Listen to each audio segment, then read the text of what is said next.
My name is John Orwant. I'm with the Google Cambridge Tea Party Republicans Club. It's a pleasure and an honor to introduce our guest today, a man whose fame rises to a level that kind of renders the standard introduction pattern completely obsolete. I could tell you about his 123 books, I counted, the 7 books that have been written about him, the 38 honorary doctoral degrees that he's been granted. I could tell you about the species of bee that has been named after him. Instead, I'm actually going to talk about tenure, because it's actually the thing I think of first when I think about our guest today. We tend to think of tenure today as an entitlement, right? So professors, they work really hard for some amount of time, and then they're kind of granted this lifetime protection from being fired. The institution of tenure has been around for many decades. It really started to solidify around the time of the McCarthy era, where a lot of professors in this country were being asked to take oaths of loyalty as part of the anti-communist fervor that was sweeping the nation. And it wasn't that the university administrations wanted them to take those oaths. They were worried. Like the universities were worried about pressure from government. They were worried about wealthy donors saying, I'll give you this check for $1 million, but you have to fire that professor over there. And so that's why universities kind of leapt into this institution with gusto. And yet when you look at professors today, they very rarely take advantage of tenure to speak unpopular views. But of course our guest today, I think, is the world's best example of doing that. And I think that getting tenure perhaps today should come with a mild obligation to speak truth to power. So anyway, with that, ladies and gentlemen, I want to introduce a man who is to the left of Julian Assange, but with less restrictive, but with fewer travel restrictions, Noam Chomsky.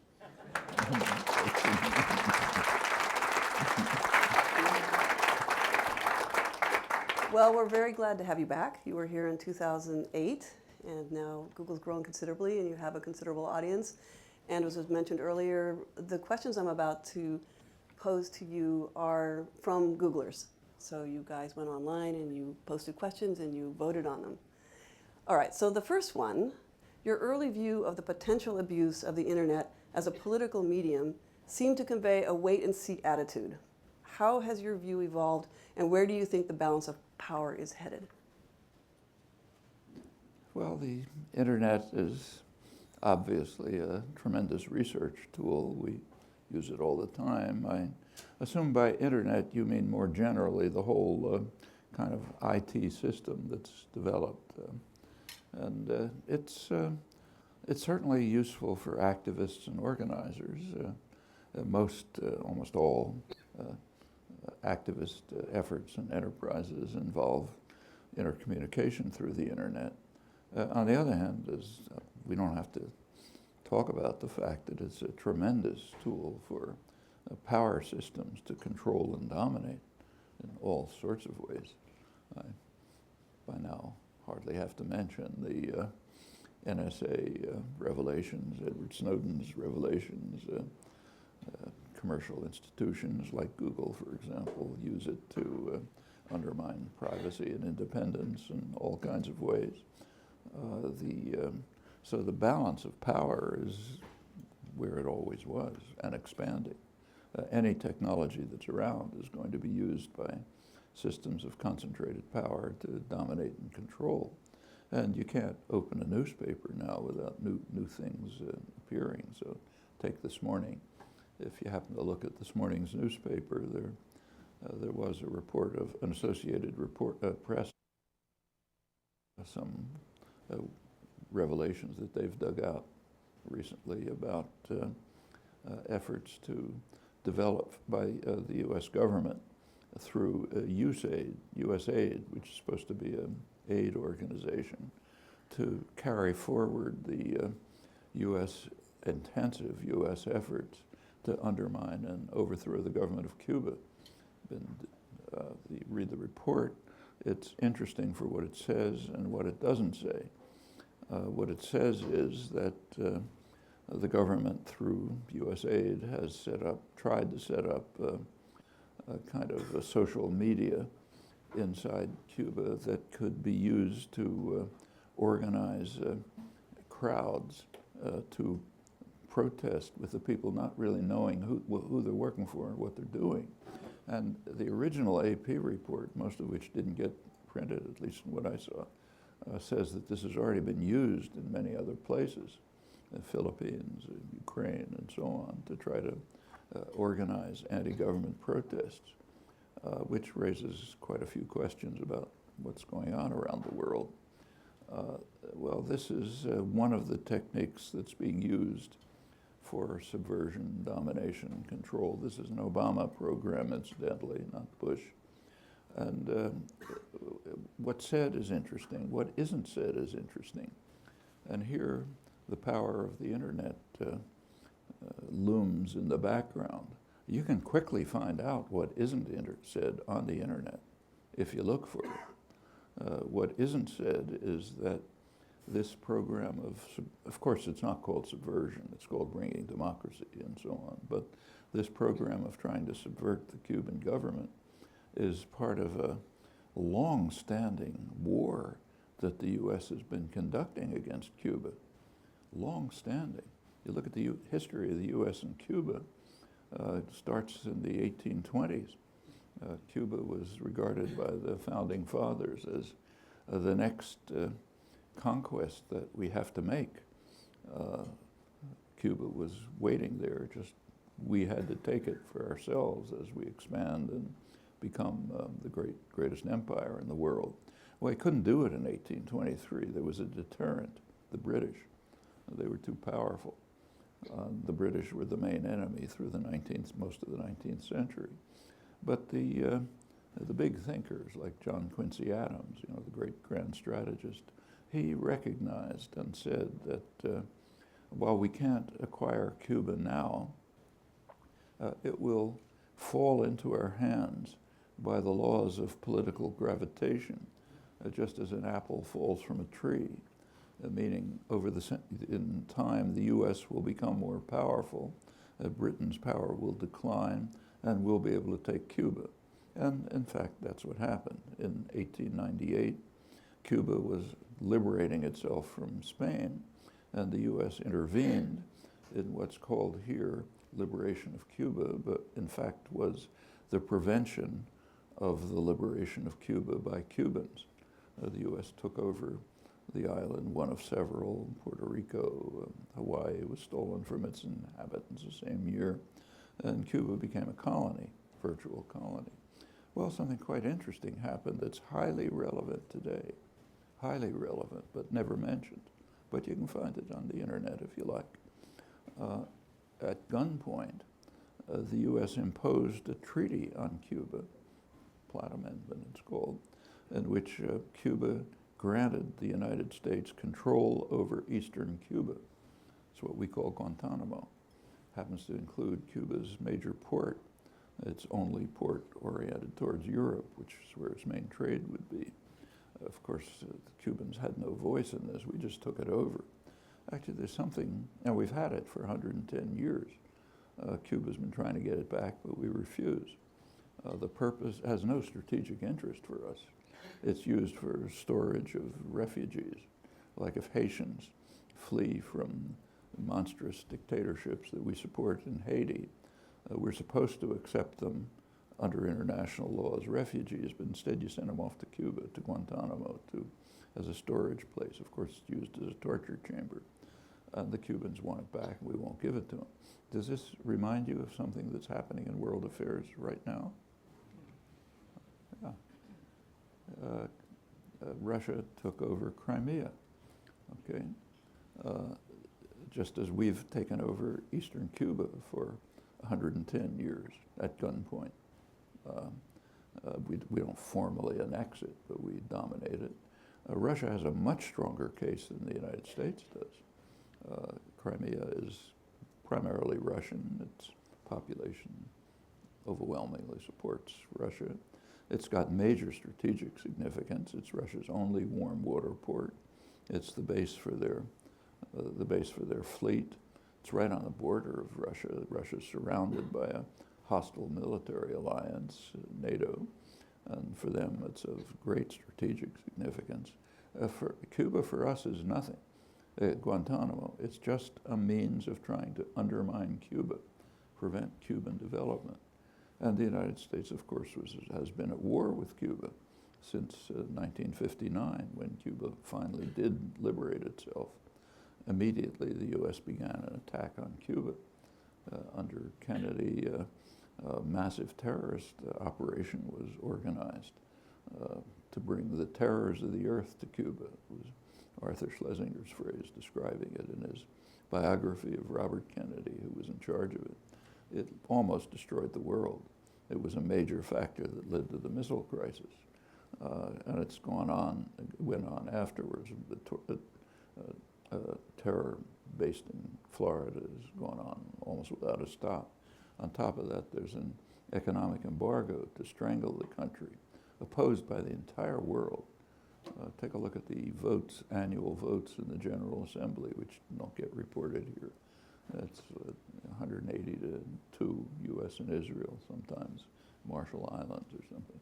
Well, all of this is part of the background to the AP story about today's effort to subvert the government of Cuba. Well, coming back to the internet, what's interesting is what is available and what isn't readily available, because people don't see it.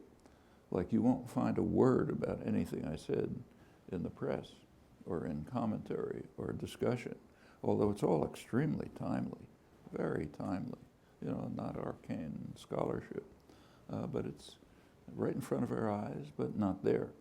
And when you come back to the power of the internet, I think comes back to us. We don't use it. We don't use the resource for the purposes for which it could be used to break through silence, oppression, domination, terror, violence, bring the reality of the world to people. So the internet potentially is a wonderful tool, but only if you decide to use it. If you decide to leave it in the hands of private power, of power systems, whether state or private, sure, it'll be used as a way to oppress and undermine and dominate. But that's a choice. Don't have to. Well, on that note, we will be posting this on YouTube. What? We're going to be posting this talk on YouTube, so your comments will be on the internet. Happy to say. Internet, but they won't be in the New York Times. Well, our channel is getting more and more popular, so hopefully people will find this. Switching gears a little bit, what is the most interesting insight the science of linguistics has revealed, but that the public at large seems to not know about or appreciate? Well, there are a number of kind of dogmas about language, which I think are being systematically refuted, and they're held by linguists too, I should say, not just in the general public, which are probably false, and which I think are being undermined by current research. This is a minority view. I'm not speaking for the profession. The introductory comment said that I'm supposed to be contrarian, so I try to keep to that. But for example, one general assumption about language, almost a dogma in philosophy, common understanding, linguistics, psychology, is that language is primarily a means of communication, and that it evolved as a means of communication. Probably that's totally false. It seems that language is evolved and is designed as a mode of creating and interpreting thought. It's a system of thought, basically. It can be used to communicate. Everything people do can be used to communicate. You communicate by your hairstyle, you know, style of walk, everything. And yes, language can be used to communicate, but it doesn't seem to be part of its design. Its design seems to be radically different, and in fact even seems to undermine communication. If you look carefully at the structure of language, you find case after case right at the core of language design where there are conflicts between what would be efficient for communication and what is efficient for the specific biological design of language. And in every case that's known, communicative efficiency is sacrificed. It just isn't a consideration. And I think that's a conclusion that has very widespread significance. In order to establish it, you have to look at technical work. It's not the kind of thing you can explain in 2 minutes of exposition. But it's not profound. It's not quantum physics. A half an hour would certainly suffice. And I think it's a pretty far-reaching consequence.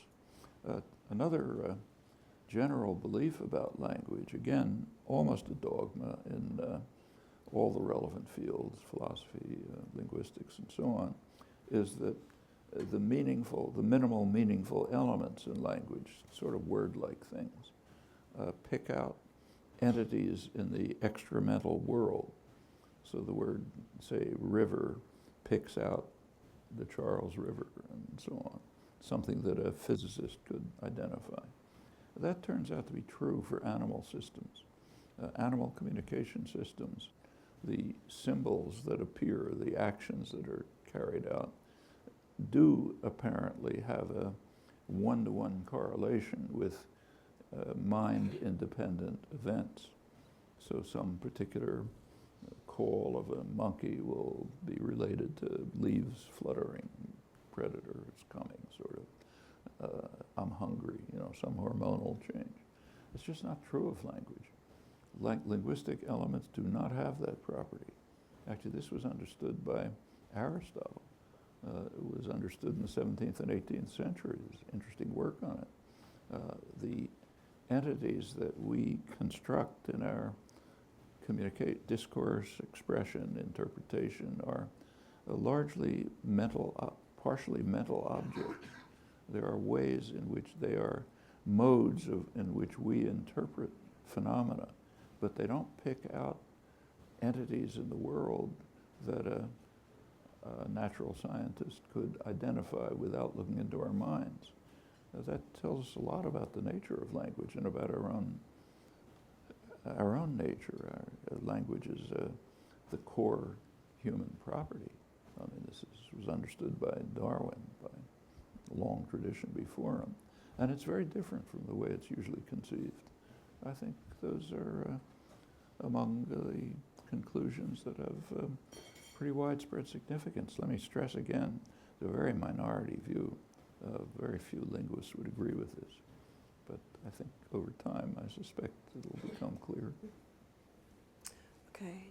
In Hopes and Prospects, you mentioned your colleague Kenneth Hale and his work with Native Americans. In your opinion, how important is the problem of language extinction? That is, how important is it for humanity to preserve the current level of linguistic diversity? Well, Ken Hale was a friend of Anne's as well, the teacher. Was a fantastic linguist and person also. He worked extensively with indigenous languages all over the world. Australia, he was one of the founders of Australian linguistics, worked with Native American languages, Central American, African, and so on. He did really amazing work, but this particular aspect of his work was something that greatly concerned and interested him, trying to protect and as he pointed out correctly, when a language disappears, a lot is lost. A language is a repository of cultural wealth. It's a way, this actually relates to what I was saying before, each language is a way of understanding and interpreting the world. It carries the wealth of tradition and history, oral history, which can be extremely rich. I mean, like say, takes the Bible, for example. For 1,000 years, that was oral history before anything was written down. Homer's oral history, and that's all over the world. We're losing those treasures every time a language disappears. And for the people themselves, they're losing their identity. If English disappeared, we would lose our cultural identity. And that's the same is true if it's a small group somewhere. Well, one of Ken's achievements in this regard, which was quite spectacular, was to take the a language which was one of the major languages spoken right here before the colonists came. Remember, the United States is not an ordinary form of imperialism. The United States is a settler colonial society. In fact, that's true of the whole, what's called the Anglosphere, the countries that grew out of the of Britain's imperial domination. United States, Canada, Australia, mostly New Zealand. These are countries where the settlers who came in didn't just run the country the way the British did in India. You know, British in India provided the bureaucrats, the officer corps, and so on. But Indians ran the country under British rule. Settler colonial societies are different, like ours. If you go back to the founders of the country, like, say, George Washington, he understood very well that we have to, as he put it, extirpate the Iroquois. They're in our way. We have to wipe them out. They're an advanced civilization. They, in fact, were the basis for much of the American constitutional system. But we had to extirpate them. They're in our way. Thomas Jefferson said we have to exterminate the native populations because they're attacking us. And why are they attacking us? Well, because we're taking everything away from them. He didn't say that. But in general, the settler colonial societies have to pretty much exterminate the indigenous populations or else marginalize them. Well, that's happened here. So where we're sitting was a place where the indigenous population was close to exterminated, pretty close to it. There are survivors. One of the major languages spoken was Wampanoag. It hadn't been spoken for a century. The last speaker was a century ago. Ken and some students and a woman from the Wampanoag tribe, which still exists, Jessie Littledoe, managed to reconstruct the language using comparative evidence from other languages and missionary texts that were taken and preserved. And from this, they were able to reconstruct what the language must have been. And it now has its first native speaker, Jessie Littledoe's daughter, who's a native speaker of Wampanoag. This has revitalized the tribe. They're now studying it, they're reconstructing their history, they're reviving. It's a pretty amazing achievement. Jessie got her PhD with us, with Ken, in our department. It's the first time this has ever happened, I think, and now there are efforts to do it in other places. But if you can revive, I mean, right now there's enormous destruction going on. Species destruction, for example, is taking place at a level that hasn't happened for 65 million years, literally. The time when an asteroid hit the Earth, apparently, and wiped out the dinosaurs, and the majority of living species were destroyed. Mammals survived. That's why we're around. But right now, the same thing's happening. Species destruction is happening about at that level. And now we're the asteroid, of course. We're destroying the species at a massive rate. Language destruction is kind of a little like that at a cultural and human level. You're destroying the richness of human civilization and understanding of the world. It's disappearing fast. It's disappearing in Europe, not just in indigenous cultures. So if you go to, say, Italy, there are people all over the place who can't talk to their grandmothers. Their grandmothers speak a different language. They're called dialects, but they're actually different languages. The number of languages in Europe has contracted radically over recent years through the policies of state formation. When states are formed, formation of states is an extremely violent process. It imposes a rigid form on societies which bringing together people who have nothing to do with each other and separating people who have everything to do with each other. That's why Europe was the most savage place in the world for centuries, while the process of state formation was taking place. You look around the world today, and just about every major conflict is based on the imperial borders. Borders were imposed by the imperial powers for their own interests, forming states which have no significance for most of the people. So take, say, Pakistan and Afghanistan. We talk about terrorists crossing Pakistan to Afghanistan. They are, many of them are just Pashtun, moving from one part of Pashtun territory to another part of Pashtun territory, which is separated by a line that the British imposed, the Durand Line, which the Afghans have never accepted and the Pashtun have never accepted.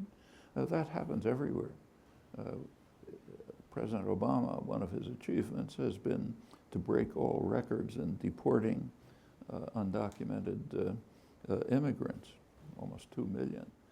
They're crossing a border, the Mexico-US border, which, like state borders generally, was established by brutal violence and aggression.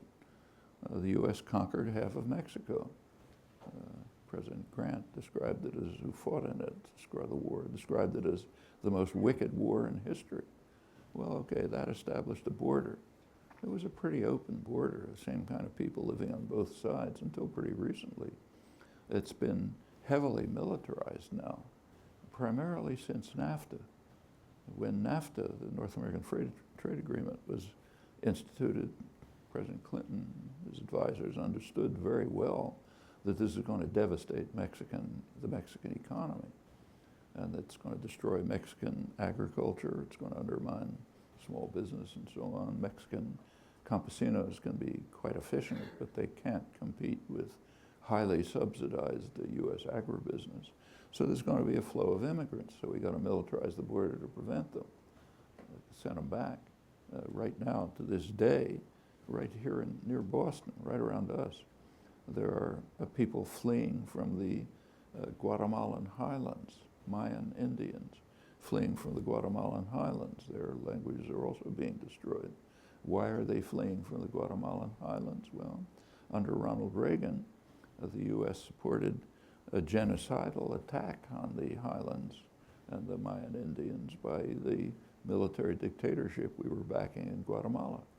And the devastation was so extreme that they're still fleeing. Well, they're fleeing, we deport them. They're coming across from Mexico, we deport them. That's a state border. That's the way borders work. All over the world, that's the way it works. You take a look at the horror stories all over the world, almost entirely the result of the imposition of state borders, which also has the consequence of wiping out lots of languages. When you impose a state border that constitutes, say, France, or Italy, or Germany, or Guatemala, or whatever it may be, or the United States for that matter, you're wiping out huge numbers of languages which are internal to them. Well, this is a kind of, it's not species destruction, but it's kind of analogous to us. And it's going on all the time. And the effort to save species, cultures, societies, languages is a major effort happening in Europe too. So right now there's a referendum coming up in Catalonia, another one in Scotland, asking about autonomy or independence. That's dissolving the European state system, something which has been going on for a while, and reconstructing the languages. Actually, I visited Barcelona in the late 70s. You couldn't hear a word of Catalan. It was spoken, but secret, because under the dictatorship, which the U.S. backed, it was barred. 10 years later, if you go to Catalonia, all you hear is Catalan. It revived. The Basque languages revived. Other regional languages are reviving. If you walk around Wales, kids walking out of school are talking Welsh. Things like this are happening. Ken's achievement was unique, but it's a kind of a natural development, I think, should be stimulated myself. But we should recognize that there's enormous loss when the cultural wealth of a society disappears. That's encapsulated crucially in its language. All right, so I'm going to change gears a little bit. Again, can you comment on the contribution of research in statistical natural language processing to linguistics? And that's a yes/no question, I realize, but okay. One of the early proponents of it, maybe the earliest, in 1955, when I was working on linguistic theory, it seemed to me that the only possible way in which say a child could identify words in continuous text. You know, you're not hearing single words when you live in the world. You're hearing continuous text. It seemed to me the only way that could be done was by detecting transitional probabilities of sounds or syllables. That, you know, if you get to a word boundary, the predictability of the next sound is lower than if you're inside a word, right? For obvious reasons. So if you check these transitional probabilities, it looked as if you ought to be able to detect words. That's probably the first proposal, maybe the first proposal in the literature. It turns out not to be accurate. Just in the last couple of years, there's been some really careful work on statistical analysis of texts. Charles Yang, who got his PhD at MIT, is now at Penn, a computational linguist, cognitive scientist. He showed that if you actually use this technique on connected text, what you get is syllables, not words. So that doesn't work. He also pointed out that if you add a linguistic principle, you do get a better approximation to words. The linguistic principle is that a word, real words tend to have a stress peak within them, stress pitch peak inside them. So if you add that principle, and then you do the statistical analysis, you get a better approximation. There's subsequent work by a number of cognitive scientists which have shown that if you add what are called the prosodic structure, the whole pitch stress structure of a sentence, you know, it goes up and down, really reflecting phrases pretty much. If you look at the pitch structure, if you add all of that, and then you do the statistical analysis, you get an even better approximation. This is one of the very few cases where there's any results from statistical analysis. There's a kind of a industry in computational cognitive science and computer science trying to show that you can get significant knowledge of a language by statistical analysis of texts. Antecedently, that's extremely unlikely to succeed.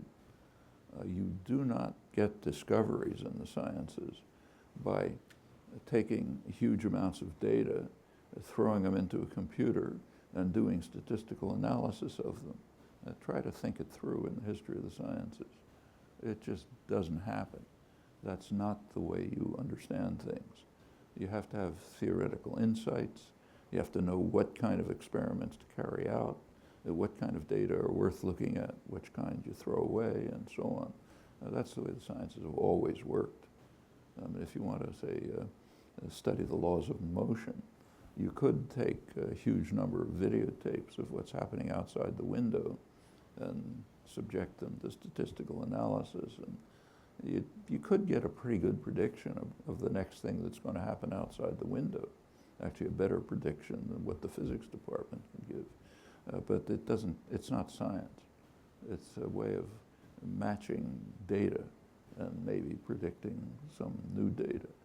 But that's not what understanding is. And it's very unlikely to work for language either. And I think the record shows that it really fails totally. I could run through examples. But every example that's been carefully studied, it simply doesn't work for pretty much the reasons that Charles Yang and his successors discovered.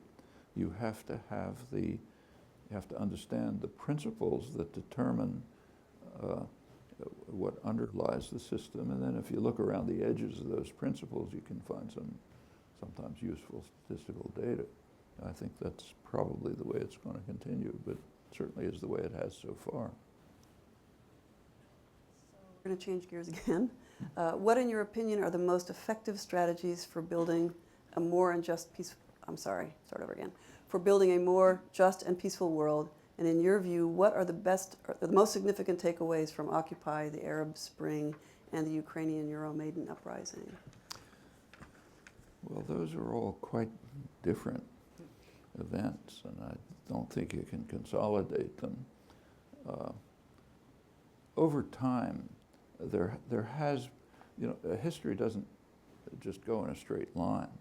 There's progress, there's regression, and they're often in parallel. So say, take the last, say, 50, 60 years in the United States. There's been significant progress in developing a more peaceful and just and equitable society. Probably the most dramatic example is women's rights, totally different from what it was 50 or 60 years ago. I mean, it may be kind of hard to remember, but if you look at U.S. history, at the time of the American Revolution, the women were not people, they were property. The United States took over British common law, and under British common law, a woman is the property of her father, and it's transferred to her husband. So for example, one of the arguments against giving women votes was that it would be unfair to unmarried men, because a married man would have 2 votes, since obviously the property votes the way the owner votes. Well, that was U.S. law. If you look at the chipping away of this, it literally was not until 1975 that this principle was abandoned. In 1975, the Supreme Court ruled that women have the right to serve as peers in federal juries. Peer means a person just like you. Okay, that goes back to Magna Carta in the 13th century. Women were accepted as peers legally in 1975. That was part of a major change that's taken place in American culture since the 1960s, one of the main outgrowths of 60s activism. And there are plenty of other things like it. So opposition to, say, violent aggression is far above what it was 50 or 60 years ago. Take, say, Kennedy's invasion of South Vietnam. It's a phrase you've never heard, I suppose, because it isn't in consciousness. It had happened in the world, but it wasn't reported, and it isn't part of American history. In 1962, Kennedy sent the American Air Force to start bombing South Vietnam, authorized chemical warfare to destroy crops, so to drive the people out of the countryside, began big programs to concentrate people in what amounted to concentration camps, to prevent them from supporting the guerrilla movement, which was overthrowing the U.S. installed government. That's an invasion. It happened, but not in our consciousness. The reason it's not in our consciousness is there was no opposition. It was reported, it was kind of known, like it wasn't a total secret, but nobody cared. You couldn't get people to talk about it. I mean, literally, I remember trying to give talks in the early 60s in people's living rooms. You couldn't get more people than that together. Well, that was the early 60s. In 2003, the United States invaded Iraq. It's the first time in the history of the imperial world that there have been massive protests prior to the invasion. Prior to the invasion, huge protests all over the world, here too. My classes were called off because the students wanted to call them off to go down to the demonstration. That was 2003. Well, it didn't end the war, but it limited it. It's often believed that the demonstrations didn't do anything. That's a mistake. The United States could not begin to carry out the policies that Kennedy and Johnson could carry out without a second thought. It was bad enough, but it wasn't B-52 bombing of heavily populated urban centers. It wasn't chemical warfare to destroy crops. Many of the atrocities of the Vietnam War simply couldn't even be contemplated. horrible enough, but not that. Okay, all of that is progress. There's also regression. There's been a big backlash from power centers against the civilizing effect of the 60s. Now, that's the neoliberal attack on the population, which has been going on for a generation. That's why, real wages, for male workers, real wages today are at the level of 1968. For the general public, real wages are about the level of 30 years ago. There's been stagnation or decline for the majority of the population, tremendous concentration of wealth and tiny sector of the population, mostly a fraction of 1%, which feeds politics. Political power reflects economic power. The Supreme Court just yesterday just struck another blow against democracy and its committed effort to try to undermine the functioning of a democratic system by placing power in the hands of those who are super rich. Okay, that's what's going on. That's the McCutcheon case a couple days ago. Well, that's regression. And they're going on in parallel. That's the way history works. So what's the way to go forward? Well, as Martin Luther King put it, shift the arc of history by your own efforts and activism. That's the only way it's ever worked. The arc of history bends the way we decide to bend it. In Hopes and Prospects, you compare Obama and Bush too. That's 4 years ago. What would you say today? Like what I just said about the arc of history, both, yes, better in some ways, worse in others. So for example, I mentioned Guantanamo. Guantanamo was a major torture center. Okay, today probably torture isn't taking place in Guantanamo. At least what we call torture. Remember, the United States has a special definition of torture, which is different from the world's definition. So for example, in the world, a solitary confinement is considered torture. You take a look at the Torture Convention, International Torture Convention. A solitary confinement is regarded, and other forms of mental torture are regarded as torture, and they are. You try to lock yourself up in a room for a couple of days and you'll see what happens. So it's a kind of torture. In the United States, it's surely going on in Guantanamo, but it's also routine. It goes on in the prisons all the time. You go to the maximum security prisons, they are torture chambers.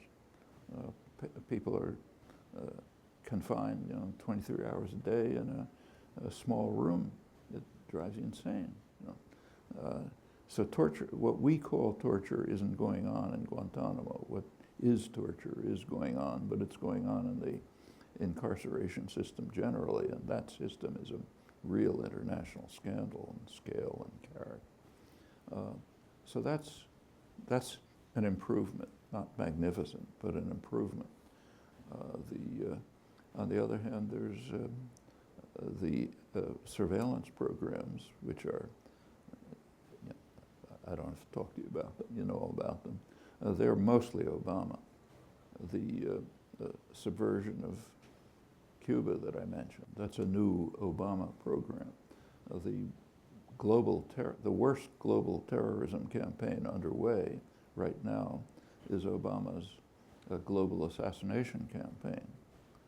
Notice that remember what's happened, the drone campaign. Notice that there's a debate in the United States when he decides to murder Americans, like Al-Awlaki, is that legitimate or not? And what about the other people? The people who are being murdered are suspects. Go back 800 years again to Magna Carta. We're going to commemorate its 800th anniversary next year, probably mourn its disappearance. The core concept developed in Magna Carta was what we call presumption of innocence.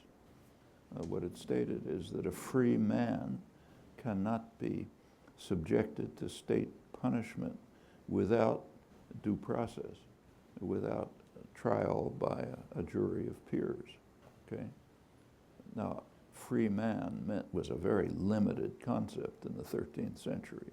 Of course, excluded women, excluded people who weren't free, and so on. It gradually expanded over the centuries. So it's embedded in the Constitution also with limits, 14th Amendment, other limits. But now it's being contracted. The drone campaign eliminates presumption of innocence. The way it works is Obama and his advisors get together Tuesday morning and decide who they're going to kill that day.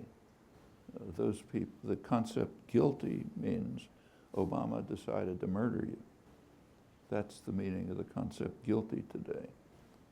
That's a regression that goes back 800 years. That's pretty serious. And what's even more serious is it's not discussed. The only thing that's discussed is killing of Americans.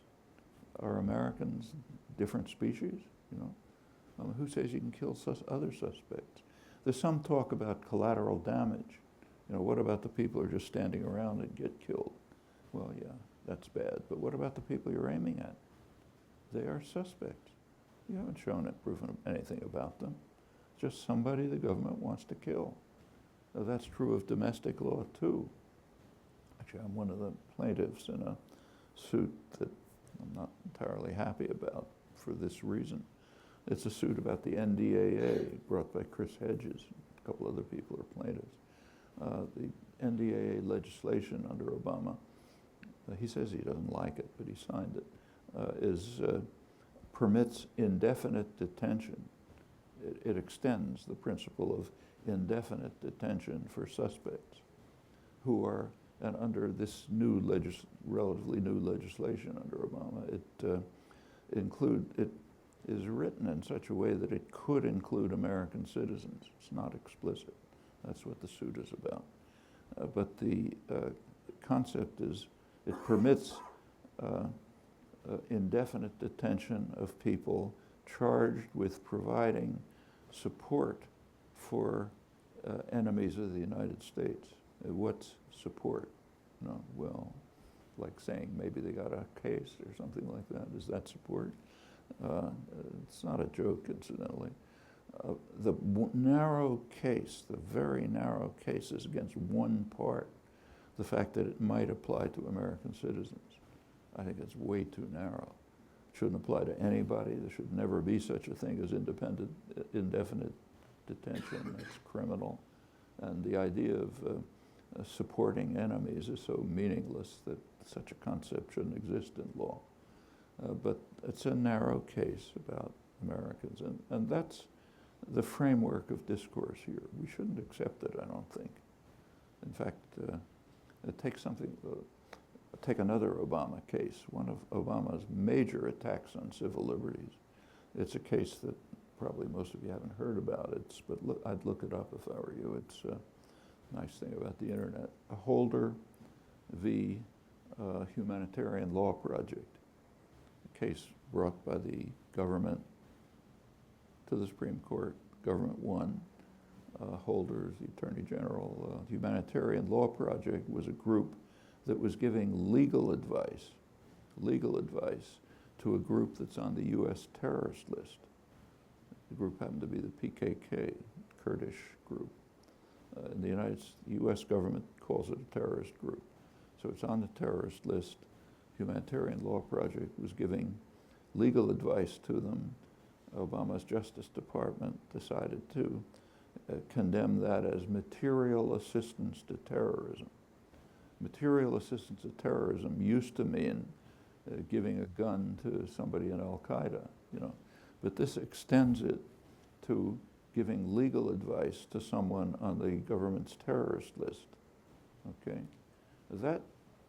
And if you look at the court discussion, colloquy, it could maybe apply to somebody who has an interview with Nasrallah, you know, the head of Hezbollah, as I've had, or just talks to, maybe advises a group to turn to nonviolence.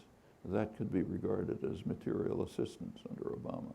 That's a tremendous attack on freedom of speech and just elementary justice, passed almost without comment. And we might ask ourselves, why should we even take the terrorist list seriously? What's the terrorist list? The executive branch of the government simply determines you're a terrorist. I put you on the list. No review, no judicial review, no defense. It's just an executive act of an authoritarian state. And if you look at the history of the terrorist list, it's mind-boggling. Like Nelson Mandela, for example, was on the terrorist list because the Reagan administration condemned him as his group, the American African National Congress, as one of the more notorious terrorist groups in the world because they were opposing apartheid, which Reagan supported. Okay? So that's the terrorist list. And Mandela was on it until about 4 years ago, when it took a special act of Congress to get him off the terrorist list. On the other hand, take, say, Saddam Hussein. He was taken off the terrorist list in 1982 because the Reagan administration wanted to provide arms to Iraq. So in order to be legal, he had to be off the terrorist list. Actually, that left a gap in the terrorist list. So they put Cuba in. Why? Because Cuba had been the target of more terrorism than the rest of the world combined in the years before it, mostly based in Florida. That's the terrorist list. So apart from being kind of ludicrous in the way it actually works, the very concept is an abomination. Why should the state have the right to determine unilaterally who's a terrorist? Do they have that right? No, they don't. Do they have the right to murder people who they put on the terrorist list? No, they don't. Do they have the right to charge people with material assistance to terrorism if they give legal aid to somebody that they've designated as a terrorist? This gets more and more extreme as you go on. These are Obama innovations. Well, history doesn't go in a straight line. I think myself, Bush would have been worse, but not that there's much to cheer about in this regard. Cultures that didn't have a written language until another culture came in that did, and they adopted their writing system. Is there any systematic effect on languages that adopted someone else's writing system? There is a systematic effect of literacy. It's not so much adopting the writing system as using it for reading. So there's a Ken Hale, same guy we talked about before. He did a very important study in the 1970s in which he showed that it's an article that appeared on what's called cultural gaps. He studied the languages that he worked on, mostly Australian, and found that many of them had all kind of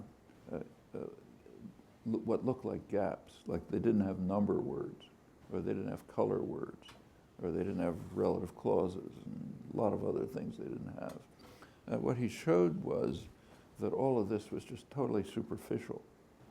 The people had all the concepts. They had no problem with dealing with any of them. They used them all the time, but just in more indirect ways. So if they didn't have number words, they would still be able to say, 5 or 10, or had no problem dealing with market societies.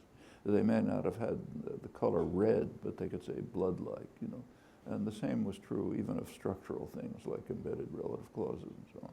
Well, that was an important study, ignored like most important studies.